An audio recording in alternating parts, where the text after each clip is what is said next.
Ok, atenção.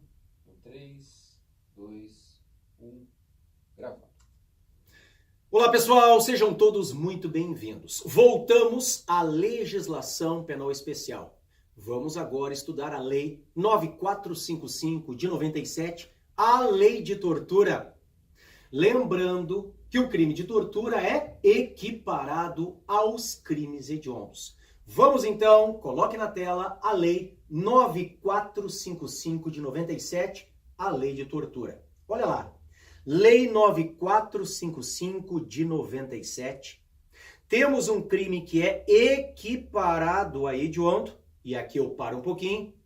Lembrando que nós temos os hediondos de um lado e os equiparados a hediondos do outro lado. Para que o crime seja hediondo, o critério ele é legal e taxativo. Só é hediondo o que está previsto como crime hediondo no artigo 1º da Lei 8072 de 90. Agora, os equiparados são os 3 T's: tortura, tráfico de drogas e terrorismo. A tortura não é crime hediondo. É crime equiparado, ou assemelhado, ou afinado, ou afim ao hediondo. Para qual consequência? Para algumas consequências gravosas que nós vimos lá na Lei dos Crimes Hediondos. Por exemplo, a questão da prisão temporária. Na lei da prisão temporária, 5 dias. Agora, no caso da tortura dos hediondos ou demais equiparados, 30 dias. Prorrogável por igual período, em caso de extrema e comprovada necessidade. Por exemplo, a progressão de regime. Enquanto a LEP fala em 1/6, a lei dos crimes hediondos, e isto vale para o hediondo e para o equiparado, fala em 2/5 ou 3/5, com aquela ressalva hoje do 1/8 para a condenada gestante ou mãe ou responsável de criança ou pessoa portadora de deficiência. Lembra da lei do dia 19 de dezembro de 2018. Tudo isso nós vimos. Bom, coloque na tela. Ainda em relação à tortura, eu quero te lembrar que a ação penal é pública incondicionada. Ou seja, o MP, o Ministério Público, é o titular privativo desta ação penal. O MP é quem denuncia e não precisa ser provocado. Não há necessidade da representação, da autorização, da provocação da vítima. A ação é pública incondicionada. Mas, na tela, o elemento subjetivo é o dolo. Isto aqui é muito importante porque, para você lembrar que não existe crime de tortura culposo. Os crimes de tortura, todos são dolosos. Põe na tela. Além disso, eu quero te lembrar o que se protege, o que se tutela aqui na lei de tortura. De forma imediata, a dignidade humana. E de forma imediata, a integridade física e psíquica da vítima. Então lembra do princípio da dignidade da pessoa humana, que inaugura a nossa Carta Magna, a nossa Constituição, artigo 1º, inciso 3º da nossa CFRB, Constituição da República Federativa do Brasil, CRFB, Constituição da República Federativa do Brasil. Abre a Constituição. Artigo 1º, inciso 3º. Então, de forma direta ou imediata, dignidade humana. De forma mediata ou indireta, bom, coloca na tela a integridade física, a integridade psíquica da pessoa que foi torturada, tá? Bom, feitas estas considerações preliminares, vamos ao primeiro crime em espécie. Artigo 1º, inciso 1º da Lei de Tortura 9455. Vamos à chamada tortura constrangimento. Antes de nós iniciarmos, uma observação. Aqui, o crime é comum. Como assim o crime é comum? O crime pode ser praticado por qualquer pessoa. Não há necessidade de preenchimento de nenhuma condição ou qualidade específica por parte do autor. O crime pode ser praticado por qualquer pessoa. E isto gera alguma controvérsia em uma parcela minoritária da doutrina. Por quê? Porque no cenário internacional, tortura é crime próprio. Repito, se nós analisarmos as convenções internacionais, os tratados internacionais sobre a tortura, que proíbem, que coíbem, que querem punir o torturador, fala-se em crime próprio. A tortura, para estes diplomas internacionais, é um crime praticado por um agente do Estado, crime próprio. Coloca na tela. Mas não aqui no artigo 1º, inciso 1º. Na tortura, constrangimento, o crime é comum.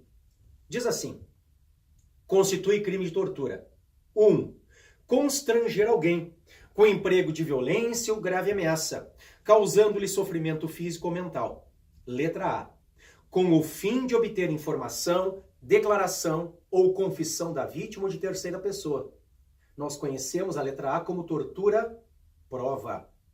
Letra B. Para provocar ação ou omissão de natureza criminosa. A letra B é a tortura crime. E letra C, em razão de discriminação racial ou religiosa. É a tortura discriminatória ou discriminação. Então, repito. Aqui no inciso 1º e suas 3 alíneas, a tortura é um crime comum. Pode ser praticada por qualquer pessoa, seja ou não um agente do Estado, seja ou não um policial, por exemplo. Não há necessidade de que necessariamente seja um funcionário público. E para a posição que prevalece, este inciso 1º é plenamente constitucional. Está vigente, tá? Mas nós temos aqui um crime formal. Ou seja, não há necessidade de se alcançar o fim especial buscado pelo agente. Por exemplo, põe na tela, veja de novo a letra A. Constranger alguém com emprego de violência ou grave ameaça, causando-lhe sofrimento físico ou mental. Letra A. Com o fim de obter informação, declaração ou confissão da vítima ou de terceira pessoa. Pessoal, não há necessidade de que o torturado confesse qualquer coisa.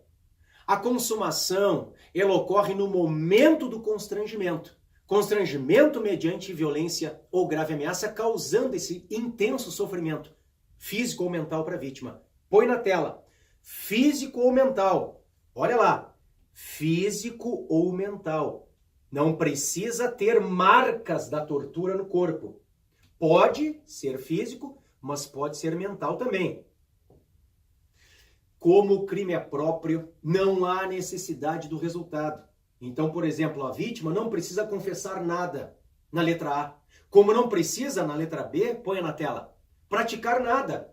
Não precisa praticar crime nenhum. No momento da tortura, nós temos consumação, porque o crime é formal. Saímos do inciso 1º e vamos para o inciso 2º. A tortura castigo. Inciso 2º do artigo 1º da 9455. Constitui crime de tortura. 2. Submeter alguém, sob sua guarda, poder ou autoridade, com emprego de violência ou grave ameaça, a intenso sofrimento físico ou mental, como forma de aplicar castigo pessoal ou medida de caráter preventivo. Bom, agora o crime é próprio. O crime não pode agora ser praticado por qualquer pessoa. Por quê? Porque a vítima tem que estar sob a guarda, sob o poder ou sob a autoridade do torturador. Põe na tela. Olhem de novo como começa o inciso 2. Submeter alguém sob sua guarda, poder ou autoridade. Veja, o autor tem que ter guarda, poder ou autoridade sobre a vítima. É um crime próprio. E mais, não confunda com maus tratos. 136 do Código Penal. O crime de maus tratos muitas vezes tem como dolo educar. Então, um pai que acaba castigando, mas porque quer educar o filho. Ok, está educando da maneira que não é a melhor. Vamos partir desse pressuposto. Mas a questão é, a diferença para a tortura é o dolo. Se o pai, praticando maus tratos, ele quer educar, nós temos maus tratos. Nós temos 136 Código Penal. Agora, se nós temos uma pessoa que tem como dolo fazer sofrer porque quer torturar, é bem diferente. Uma coisa é fazer a vítima sofrer para educar, e é maus tratos. É crime do Código Penal. Outra coisa é fazer a vítima sofrer porque se gosta disso, se quer isso, se quer torturar. Aí não é maus tratos. Aí é tortura. Põe na tela da lei especial. Tá? Saímos do inciso 2º E vamos agora ao parágrafo 1º, a tortura do encarcerado. Diz assim: na mesma pena incorre quem submete pessoa presa ou sujeita a medida de segurança a sofrimento físico ou mental por intermédio da prática de ato não previsto em lei ou não resultante de medida legal. Esta, repito, é a tortura do encarcerado. Vale tanto para o preso quanto para o submetido a uma medida de segurança. Por exemplo, uma internação no manicômio judiciário, no IPF, o Instituto Psiquiátrico Forense. Tá? Na tela. E muita atenção para a omissão. Aqui nós temos muitas questões de prova. A omissão perante a tortura. Por quê? Vem comigo. Antes de nós lermos o que diz o parágrafo 2º do artigo 1º, eu quero te lembrar do seguinte. Como regra no concurso de pessoas, vige a teoria monista. Ou seja, todos, sejam autores, coautores ou partícipes, todos respondem pelo mesmo e único crime. Teoria monista. Agora, por vezes, nós temos exceções, dualistas ou pluralistas à teoria monista. E aqui nós temos uma exceção. Põe na tela. Diz assim o parágrafo 2º. Aquele que se omite em face dessas condutas, quando tinha o dever de evitá-las ou apurá-las, incorre na pena de detenção de 1 a 4 anos. Olha só. Vamos imaginar que o delegado de polícia se omite no dever de evitar ou apurar uma tortura praticada por agentes policiais da mesma delegacia. Então o delegado sabe que alguém lá nos porões da delegacia está sendo torturado. Ele ouve o grito, mas ele nada faz. Ao invés de o delegado também ser responsabilizado pela tortura, na forma do artigo 1º, provavelmente inciso 1º, ou seja, a tortura constrangimento, há um outro crime para o delegado. O crime de omissão perante a tortura, ponha na tela, que é muito mais benéfico para o omitente. Porque a pena, veja, ela passa a ser de 1 a 4 ao invés de 2 a 8. Tá? Nós temos uma exceção à teoria monista aqui. Muito cuidado com isto. Quero te mostrar que nós temos também formas qualificadas da tortura. Artigo 1º, parágrafo 3º. Se resulta lesão corporal de natureza grave ou gravíssima, a pena é de reclusão de 4 a 10 anos. Se resulta morte, a reclusão é de 8 a 16 anos. Muita atenção agora, pessoal, porque aqui nós temos crime pré-ter-doloso. Crime pré-ter-doloso é aquele em que há dolo no antes e culpa no depois. Dolo na conduta antecedente, culpa no resultado consequente. Existe dolo na tortura e culpa na lesão grave ou na morte. Põe na tela. Então isto significa que estes resultados, sejam eles lesão grave ou gravíssima e morte, eles são praticados a título de culpa. É um crime pré-ter doloso. Repito, dolo no antes e culpa no depois. Dolo na tortura e culpa na lesão grave, na lesão gravíssima ou na morte. Tá? Bom, se por um lado existem qualificadoras, por outro existem majorantes ou causas de aumento. Ponha na tela. Diz assim agora o parágrafo 4º do artigo 1º. Aumenta-se a pena de 1/6 até 1/3. 1. Se o crime é cometido por agente público... Bom, deixa eu fazer um parêntese aqui. Se o autor é um funcionário público e você já está trabalhando com crime próprio lá atrás, não aumente de novo, ok? Cuidado, evite o bis in idem. Põe na tela. 2. Se o crime é cometido contra criança, gestante, portador de deficiência, adolescente ou maior de 60. E 3. Se o crime é cometido mediante sequestro. São hipóteses, repito, majorantes, causas de aumento de pena. E quero te lembrar, por fim, dos efeitos da sentença condenatória que estão no artigo 1º, parágrafo 5º, que diz assim: a condenação acarretará a perda do cargo, função ou emprego público e a interdição para o seu exercício pelo dobro do prazo da pena aplicada. Bom, muito cuidado, Porque se nós formos para o Código Penal, artigo 92, parágrafo único, este efeito perda do cargo, ele não é automático. O artigo 92, parágrafo único, diz que o efeito perda do cargo, ou da função pública, ou do mandato eletivo, tem que ser motivadamente declarado pelo juiz na sentença. Não é efeito automático. Só que existem exceções.